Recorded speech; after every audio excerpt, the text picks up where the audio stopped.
7.700 millones de personas en el mundo. ¿Qué pasará con ellos al morirse? Hay un sitio en la red que es como un reloj de población y va contando a los que nacen y a los que se mueren. Da un total constante de personas vivas sobre la faz de la Tierra. En mayo de este año, el número de personas sobre la Tierra era más de 7.700 millones. Según estadísticas de las Naciones Unidas, es posible por el año 2030 la población mundial llegue a 8.500 millones de personas. Tal número es enorme. Como cristianos, ¿cómo hemos de considerar o pensar de estas personas? De esta cantidad de seres humanos, ¿cuántos se salvarán? Empleo el término ser salvos como implicación de la que la Biblia nos instruye sobre el estado espiritual del hombre. El apóstol Pablo escribió que todos pecaron y están destituidos de la gloria de Dios. Anteriormente, en la misma carta de Romanos, él ha citado al rey David que no hay justo ni uno, no hay quien entienda, no hay quien busque a Dios. Todos se desviaron, unos se hicieron inútiles. No hay quien haga lo bueno, no hay ni quisiera uno. De Romanos 3 y también citando a Salmo 14. O sea, la cuestión de la conferencia no tiene que ver con si las personas son buenas o malas. La Biblia expone claramente que todos somos malos. Quizás no todos al mismo nivel de maldad, aunque sí, no somos buenos, sino malos. Por lo tanto, la pregunta delante de nosotros es, ¿quiénes son los que serán salvos? ¿O de qué manera pueden ser salvas las multitudes de personas de entre las muchas religiones mundiales? Miraremos a 4 patrones o 4 maneras que se han expuesto sobre la posibilidad de la salvación de la humanidad. Con este tema no se tratará el aspecto del ateísmo, dado que esta creencia, entre comillas, no se ve la necesidad de salvarse de nada. Los 4 patrones salvíficos son el universalismo, el pluralismo, el inclusivismo y el exclusivismo. Pasaremos por estos 4 examinando los 4 puntos cardinales. Luego, con cada uno compararemos una enseñanza principal de lo que la Biblia nos enseña. Nuestra posición al hacer esta investigación no es una posición neutral de una tabula rasa, sino es la creencia, la perspectiva cristiana y bíblica. Primero, el universalismo salvífico. El Dr. Geithner define el universalismo como la doctrina del bienestar final de cada persona. La energía universalista, que es rechazada por la tradición general de la Iglesia, en el cristianismo enseña que aunque todos los seres humanos han caído del pecado y están despedidos, todos serán salvos a través de la redención universal de Cristo. O sea, en un sentido salvífico, el universalismo insiste en que todas las personas serán salvas, si han oído o respondido a la provocación del Evangelio cristiano o no. Mientras hay otras religiones mundiales que creen algo similar, en nuestro contexto, el universalismo se emplea en la discusión cristiana histórica y teológica de la salvación. Su principio mayor es la afirmación de la voluntad salvífica universal de Dios y de su realización última en la redención de todas las personas. El padre de la Iglesia Orígenes del siglo III fue un exponente temprano del universalismo. En su obra de Principios, él escribió que el final de Dios triunfará sobre toda maldad y restaurará toda la creación. Por tanto, en una resurrección divina de todas las cosas no habrá lugar para un infierno ni un reino satánico. Basándose uno en la Biblia, no se puede mantener universalismo salvífico. A veces hay teólogos reformados que tratan de tachar a los cristianos que creemos en la expiación ilimitada como los que deberemos aceptar una expiación universal. Los pasajes bíblicos como Juan 3:16, Romanos 5:18, sí hablan del amor de Dios hacia un mundo que no le ama a Él. La pregunta podría ser, si la propiciación del Señor Jesucristo es para todas las personas una expiación ilimitada, ¿no es posible que al final todos se salvarán? El apóstol Pablo escribió, así que como por transgresión de uno vino la condenación de todos los hombres, de la misma manera, por la justicia de uno, vino a todos los hombres la justificación de vida. ¿Qué quiere decir esto lógicamente? Que todas las personas serán salvas. Si es así la respuesta, no queda ninguna necesidad evangelística de hacer discípulos de todas las naciones, excepto, desde luego, que hay un mandamiento del Señor Jesucristo que manda que lo hagamos. El Nuevo Testamento enseña claramente que la fe es la condición que Dios exige para la justificación de la vida. Solo las personas que tienen fe en Cristo no serán condenadas, sino que se salvarán.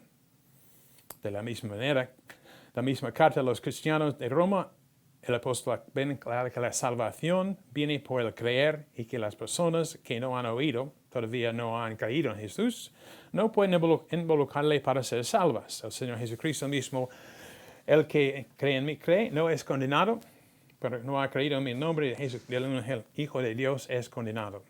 Así pues, podemos sacar bíblicamente la conclusión de que mientras sí creemos que la expiación ilimitada provista por Jesucristo, su resultado no es una salvación universal para todos. Las personas de todas las naciones deben oír y escuchar el Evangelio y aceptarla. Por la fe, la salvación de Dios para ser salvas. El pluralismo salvífico.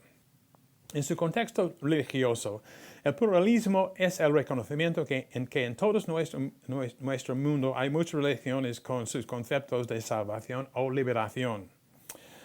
Escribe el Harold Netland, el término pluralismo religioso puede emplearse descriptivamente para referirse al hecho empírico de la diversidad religiosa. La globalización y los cambios demográficos masivos del siglo han profundado grandemente la conciencia occidental de otras personas de religiones distintas. Las alternativas religiosas no disponibles ni hace 50 años ya están a la mano para muchos, aún para aquellos que continúan dentro del cristianismo, pero ya tenemos conciencia de otras opciones. En lo que nosotros llamamos su contexto salvífico, el pluralismo es la creencia que todas las principales religiones mundiales son aceptadas más o menos como maneras legítimas en que la humanidad condicionada, cultural e históricamente responde a aquella realidad divina singular. Un pluralista cristiano probablemente creería que el cristianismo y Cristo continúan como la mejor manera de conocer lo real. Y cuando ellos hablan de lo real, lo hablan con letra mayúscula, como R-E-A-L mayúscula. Pero el Cristo, según ellos, no es el único camino. El pluralismo salvífico se diferencia del universalismo salvífico en que no postula la salvación de cada persona, solo las de aquellas personas que verdaderamente van buscando lo real dentro de su propia religión. En un sentido, el pluralismo diría que cada adorador verdadero de cada religión tiene oportunidad igual para la salvación y que el cristianismo no ofrece la única manera para ser salvo. Al darse cuenta de la cantidad vasta de humanidad, 7.700 millones de personas que practican las muchas religiones, es decir, probablemente más de 4.000 millones de personas, han resultado en que muchos que se nombran cristianos, por lo menos en su nombre, duden de la singularidad de Cristo para la salvación. Hay tantos que practican otras religiones, ¿cómo es posible que ellos estén equivocados y que los cristianos tengan razón? Además, con la estimación de los datos de las Naciones Unidas, al decir que por el año 2050 habrá 9.700 millones de personas. ¿Cuántas de esas personas pertenecen a otras religiones del mundo? ¿Cómo es que los cristianos no reconocen que todos los caminos religiosos son también igual ilegítimos para llegar al real? No obstante, observamos algunos pasajes bíblicos como Juan 1:18. A Dios nadie le vio jamás, el único Hijo que está en el seno del Padre, Él le ha dado a conocer. O Juan 6:44. Ninguno puede venir a mí si el Padre que me envió no le trae. Y Juan 14:6. Yo soy el camino, la verdad, la vida, y nadie viene al Padre sino por mí. Y Hechos 4:12, donde Pedro, hablando de Jesucristo, dice, en ningún otro hay salvación, porque no hay otro debajo del cielo, dado a los hombres que podemos ser salvos.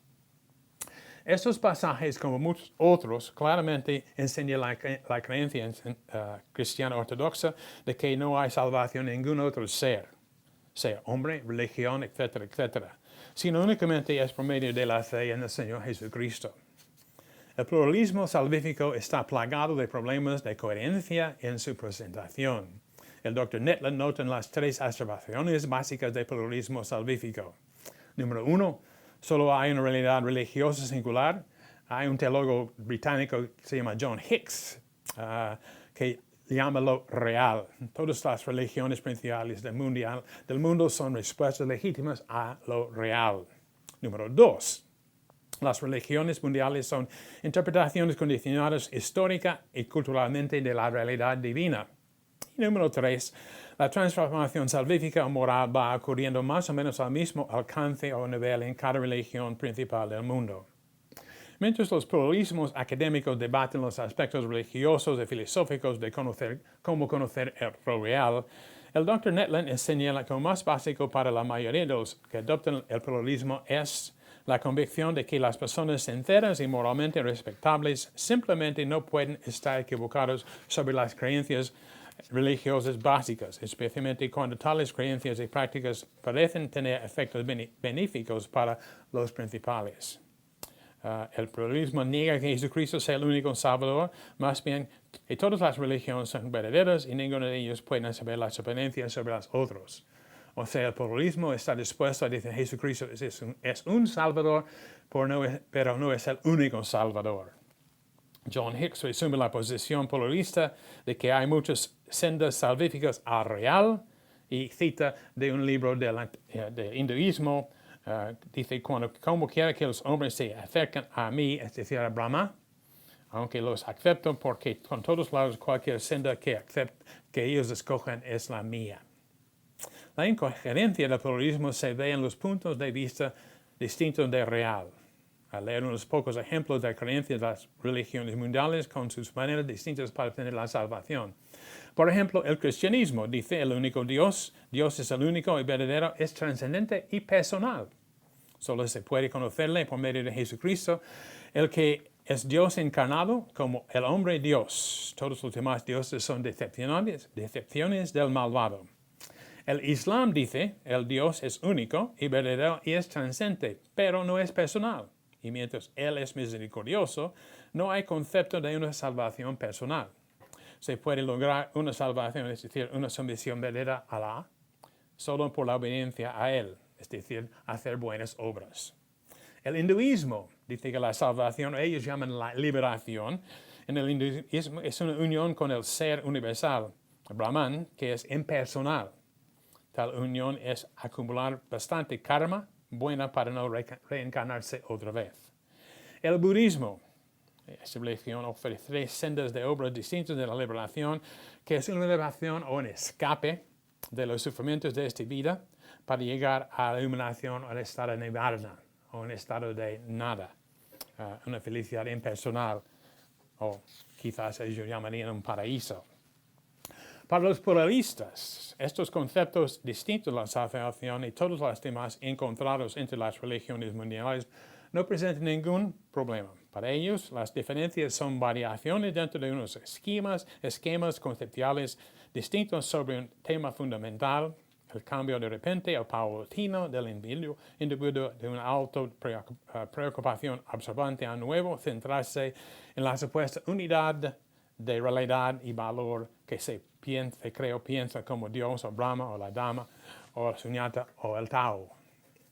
Un resumen del pluralismo religioso sería su interés principal es que las religiones distintas coexistiendo juntamente, todos son iguales. Todas las personas son creadas buenas. Tiene un punto de vista primordialmente horizontal, pensando aquí no tanto verticalmente hacia Dios. La expresión religiosa es sujeto o cultural, un punto de vista débil en cuanto a la caída y el pecado del hombre.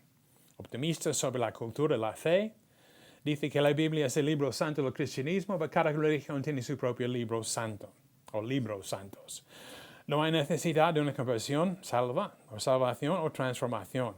No hay necesidad de una relación personal con Jesucristo.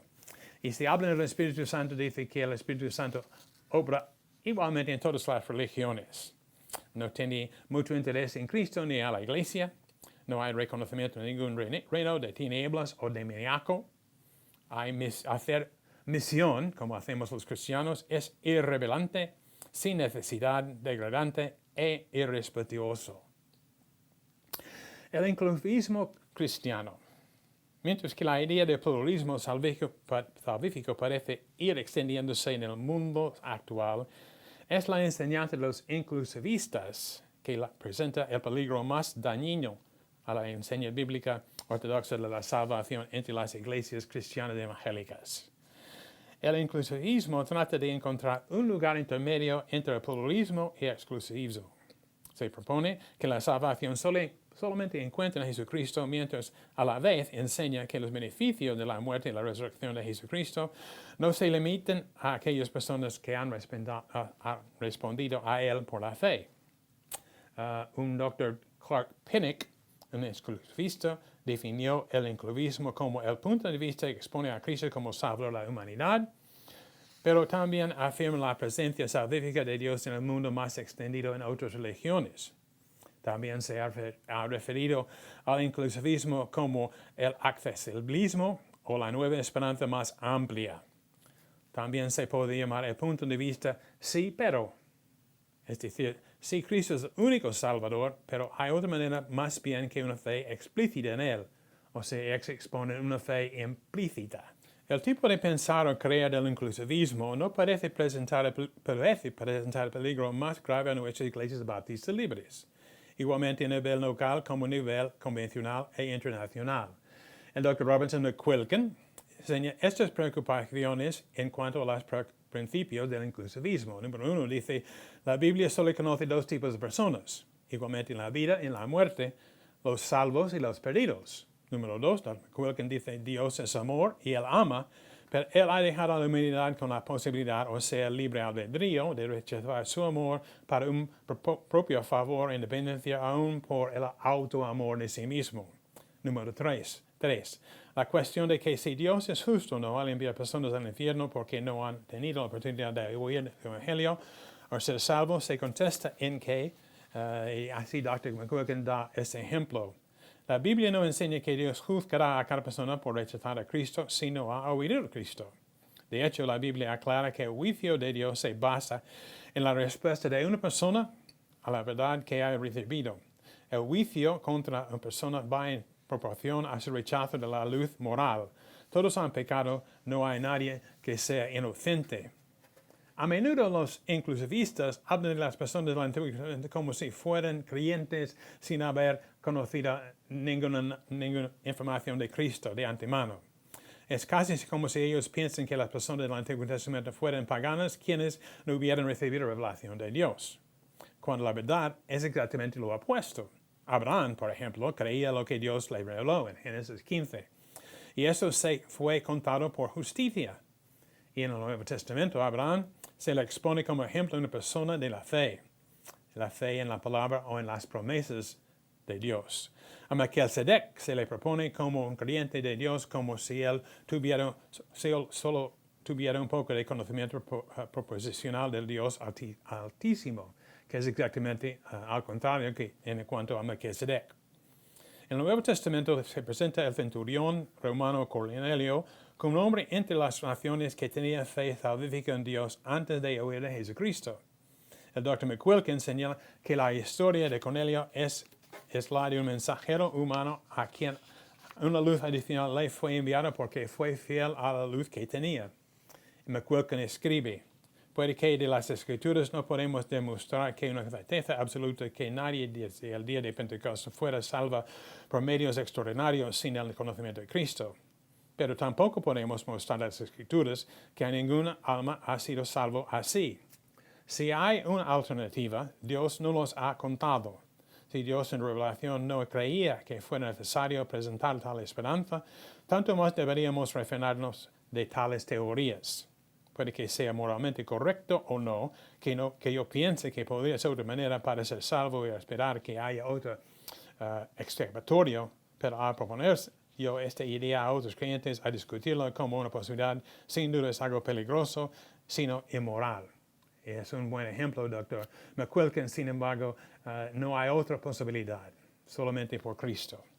Así que un resumen del inclusivismo es el evento cristológico es una necesidad ontológica. Ontológico quiere decir con el hecho de ser. O sea, Cristo tenía que existir, tenía que morir y tenía que resucitarse para que las personas puedan ser salvos.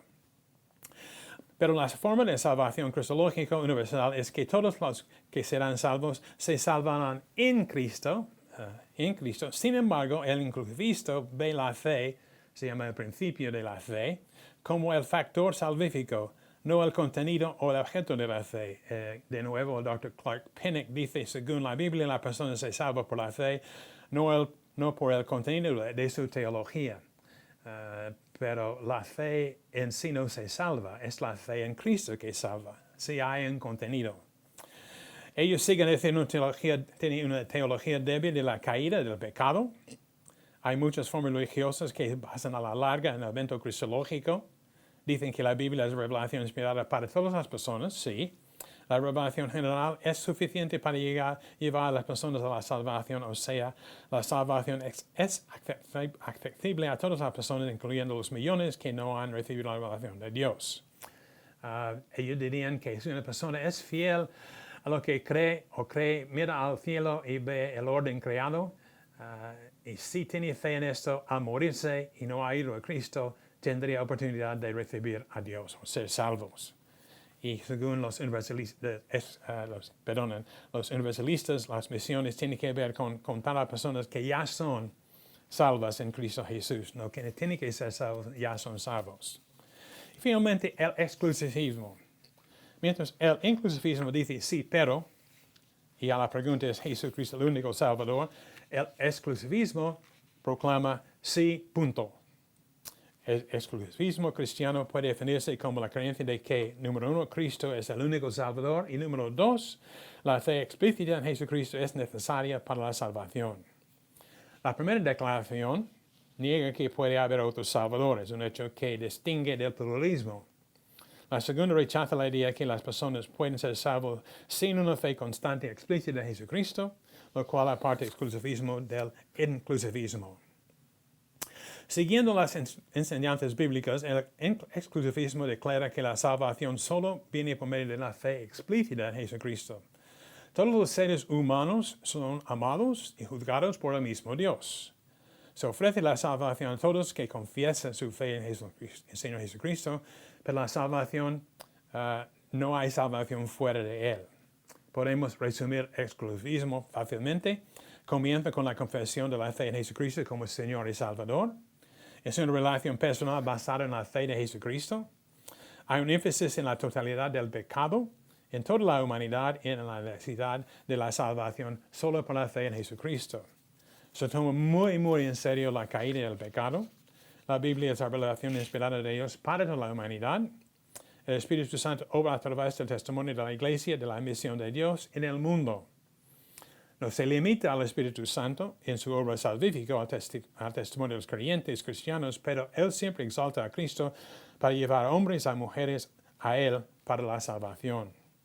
El exclusivismo salvífico no tiene que ver directamente con la forma contextualizada de la relación de Dios y al servicio de Dios que la Iglesia Universal toma entre las naciones distintas, o sea, grupos de gente en el mundo. Las misiones son el propósito de la Iglesia cristiana dentro de la misión de Dios. Dice la Biblia, porque como el Padre levanta a los muertos y les da vida, así también el Hijo a los que quiere dar vida. Pues el Padre a nadie juzga, sino que todo el juicio dio al Hijo, para que todos honren al Hijo como honran al Padre. El que no honra al Hijo no honra al Padre que le envió. De cierto os digo, el que oye mi palabra y cree al que me envió, tiene vida eterna y no vendrá a condenación, sino a pasar de muerte a vida, dice el Señor Jesucristo, ahí en Juan capítulo 5. En el mundo de 700 millones de personas, donde posiblemente 9 de cada 10 personas no tienen a Cristo, y donde 3 de cada 4 nunca han oído que hay un camino para la salvación, y cuando 1 de cada 2 no pueden oír, la iglesia sigue durmiendo. ¿Por qué? Podría ser que pensáramos que hay otro camino, o quizás la verdad es que realmente nos da igual.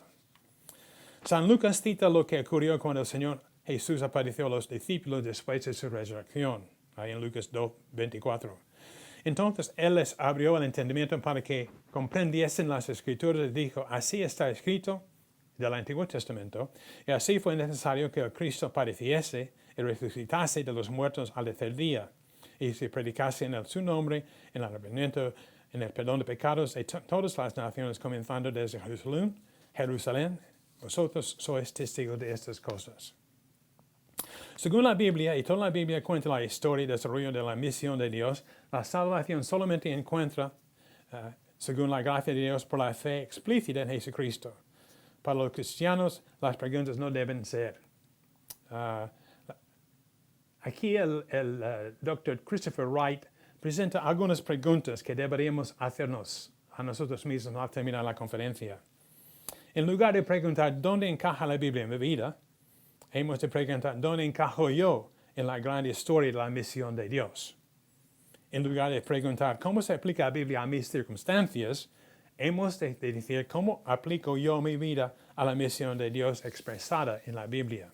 La tercera cuestión no debería ser qué tipo de misión tiene Dios por y para mí, más bien debería ser qué tipo de yo quiere Dios para su misión.